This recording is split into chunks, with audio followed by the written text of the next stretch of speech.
жарты ғасырға жуық еңбек етіп келе жатырмын. Бүгін үлкен толқу үстіндемін, еңбегімнің көрсеткіші. Бұл менің шәкірттерімнің маған сыйлаған үлкен сый деп қабылдаймын. Өйткені шәкірттерімнің жеңісі қашанда мұғалім еңбегінің жемісі. Ұстаздан асқан ұл адам жоқ өмірде. Небір ұллардың бәрі ұстаздың алдынан өтеді. Ұстаз деген ұлт пен ұрпақтың арасындағы алтын көпір. Барлық келешек, болашақ бәрі ұстаздың қолында, мемлекеттің келешегі. Сондықтан бүгінгі ұстаздарға қойылатын талап үлкен. Мұғалім қашанда жаңашыл болу керек. Мұғалім қашанда шығармашыл болу керек. Үнемі іздену үстінде болу керек.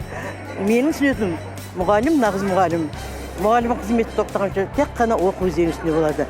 Дарынды мұғалім ғана дарынды шәкірттерді шығара алады. Сондықтан өзін пәнін сүйген мұғалім, алдындағы баласын сүйген мұғалім, осы екі махаббат ұстастыра білсе, ол нағыз ұстаз болады деп мен айтар едім.